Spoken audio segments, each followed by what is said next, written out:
अपने जीवन में, और मैंने प्रैक्टिकल दुनिया देखी है तो मैं चीजों को समझता हूं। लिखा गया कि जिस समुदाय के युवा शक्ति, जस्ट लाइक ये जो मेरे सामने बैठी और मैं खुद,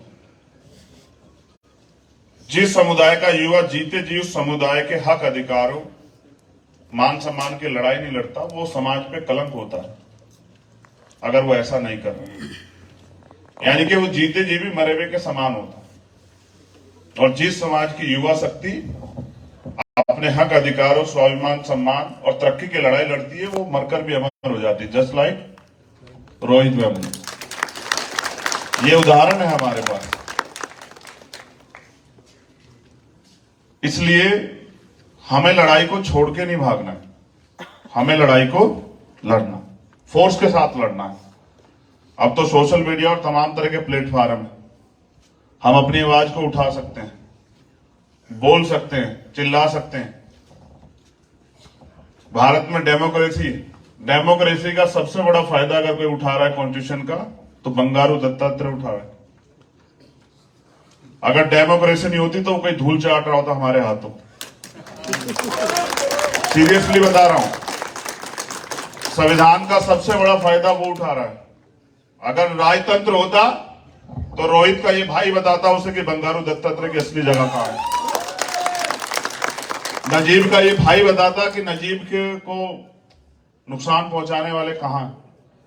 लेकिन क्योंकि हम संविधान को मानने वाले लोग हैं, इसलिए भरोसा भी करते हैं संविधान पे कि संविधान हमें न्याय देगा। और कहा गया है कि न्याय हमारा जन्मसिद्ध अधिकार है, कॉन्स्टिट्यूशन ये कहता है। कॉन्स्टिट्यूशन ये भी कहता है कि जाति, धर्म, समुदाय, लिंग के आधार पे कोई भेदभाव नहीं होना चाहिए, लेकिन हो रहा है। सत्ता में बैठे गए लोग कर रहे हैं। न्याय जन्मसिद्ध अधिकार है, लेकिन कहां मिल रहा है बताओ। जिसको न्याय दिलवाने के लिए आज हम लोग यहां हैं और लड़ रहे हैं, उनके एफआईआर तो मुझे बताया साथियों ने कि कहीं है ही नहीं, और जो न्याय के लिए लड़ रहे थे उन पर मुकदमे हैं।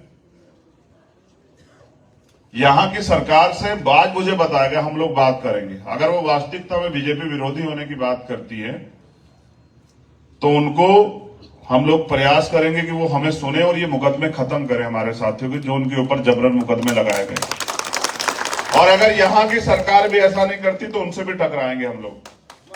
फिर हम यहाँ के चीफ मिनिस्टर को भी चैन से नहीं बैठने देंगे अपने घर में, अगर हमारे भाई जिस तरह से परेशान घूम रहे हैं, अन्याय भी उनके साथ हुआ और उनको ही जो है सहना पड़ रहा है। वो कोर्ट में जाते हैं और उनको जो है समन भी आते हैं, लेकिन जिन्होंने किया वो तो खुलेआम घूम रहे हैं। तो हम प्रयास करेंगे, और वास्तविकता में अगर सरकार विरोधी है उस विचारधारा की, जो असमानता की विचारधारा है, तो सरकार को ये खुद से करना चाहिए था। जो मांगे उस समय रखी गई थी वो भी पूरी नहीं हुई। असल में सरकार के लोगों को भी लगा होगा कि ये लोग ज्यादा दिन चिल्लाएंगे नहीं, मगर उनको एहसास नहीं कि रोहित बीज था, वो फल फूल नहीं था, वो बीज था जो पैदा होता रहेगा। और आज पैदा जिंदा है रोहित हमारे बीच में।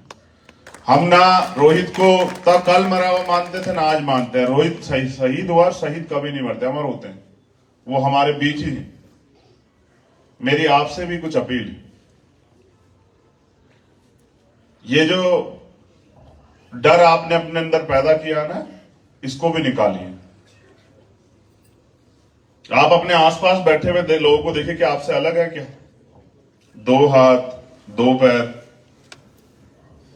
2 आंखें, सब कुछ एक जैसा ही तो है। फिर ये ऐसा क्यों कि हम लोग इस डर में हैं कि हम नहीं कर सकते? दुनिया का कोई काम ऐसा नहीं जो हम लोग नहीं कर सकते, हम सब कर सकते हैं। और दुनिया में हमसे कोई बहादुर नहीं।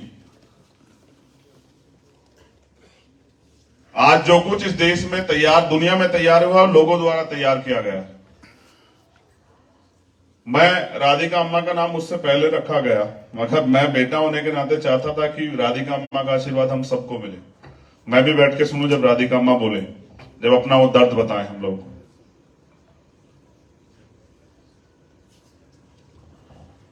रोहित की शहादत एक उदाहरण कि हमें जो सामना करना पड़ता है उस लड़ाई को आगे बढ़ाने की देर है। आज देश में अगर ऐसी कोई घटना होती तो चंद घंटों में उसके खिलाफ जो है ना बहुत बड़े बड़े जो हैं विरोध दर्ज होते हैं। जैसे मैं अगर आपके याद दिलाऊं तो अभी हाथरस की घटना आप लोगों को याद है, कास्ट डिस्क्रिमिनेशन की। फिर एक राजस्थान में एक घटना हुई जहां मूछे रखने पे एक नौजवान की हत्या की, गवर्नमेंट कर्मचारी की। फिर एक और अभी लेटेस्ट घटना जहां पानी का घड़ा छूने पे हत्या हुई। तो अभी उत्तराखंड में एक घटना घटी है अभी कुछ दिन पहले, मंदिर में जाने पे एक दलित समाज के बच्चे को लोहे की सलाखों से पीटा गया, उसकी चमड़ी उधेड़ ली गई।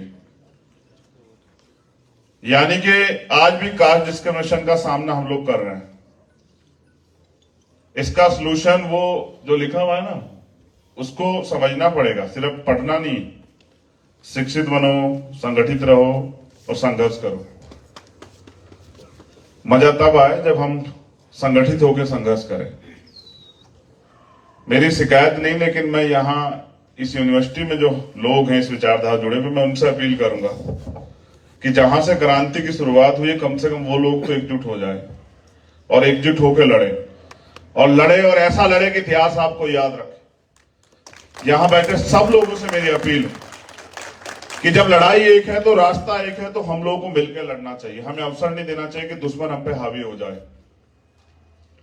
हमारी कमजोरी का वो लोग फायदा उठा रहे हैं, हमें अपनी कमजोरी को दूर करना है, काबिल बनना है।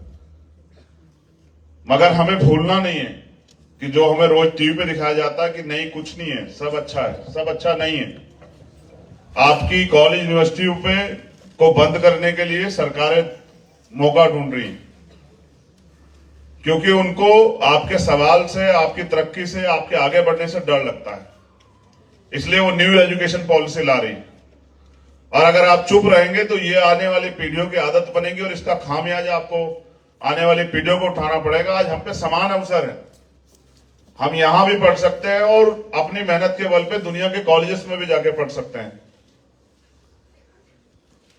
हमें बोलना पड़ेगा, हमें लड़ना पड़ेगा, क्योंकि आप सब लोग अभी एजुकेशन के दौर में हैं और मेहनत कर रहे हैं, इस उम्मीद के साथ कि और कोई रोहित